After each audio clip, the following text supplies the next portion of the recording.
İli çaqçaqları salonuğa qədəm təşrif qılğınızı qızğın qarşı alımız. Salonumuzga çaqçaq, yumur, etut, xalq naxşları və ən yeni qızğarlıq rəsm qatarlıqlar yollanğan olub, sizin turmuşunuzga xoşallıq bağışlaydı.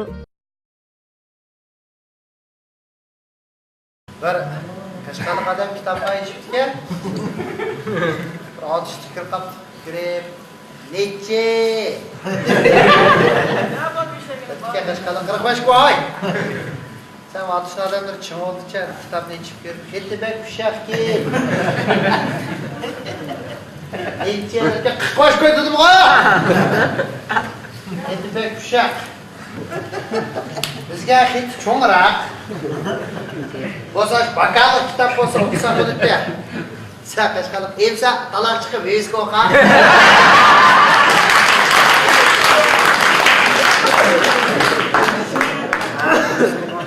Rustam bir akımız var. Dek şart oldirishda bu. Jo'zni tamaşa qilsa aytib, Rustam qilsa jo'zni atlab o'tibchi bu. Yüzden kadınlar tam sen de sana eşedin sekret kırık. Suluk ucuzdur bunu. Ay kamil yetmeyeceğiz çok Allah. Bir günü bir aşkanlığı boranda girip güppüde oturup ben bu kalamı kırıya. Dedim ki ya. Manemzede bulundum. Nece satış bir fıya bakayım. Bir taksiden ben de boranda kaçıp şalak dedi ki bak senin düşü yaptım dedi.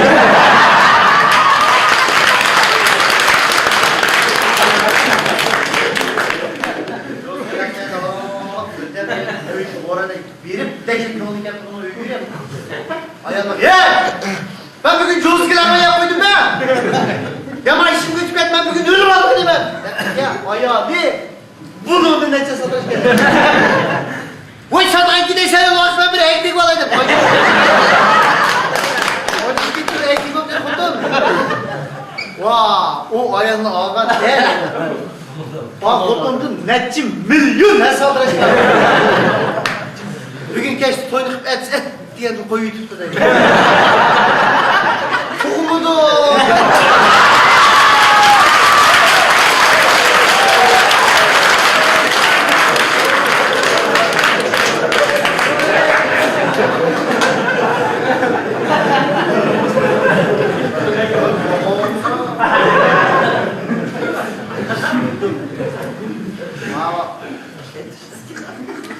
Şeneram soda suyunun ilanını çıkıp koyup vallahi Babaytga baylar çıksana. Burası tamam gel botasam öyle yapılır sonra. Müşteride eldiramın soda suyup ketken bıçağı. Mangılı değil de. Al kara koy be. Kocalar gitmesem bıçak Allah getirip. Eldiram baba. Koy güzel de hekmini. Atlan soğuru yitip, yığıldı ben atlan bırakacağım. Yığıldı atlan soğuru yitip, çilek, kuruk çilek götürüp çıksam dadamma, benim soğağını unutmayın, çilekler yiyip soyup yığılga. Ya dada bozduk ya sen ne bu diye? Atlan ben soğuru ettim dada sen, ha? Öyle gider kapıyı içip sen de.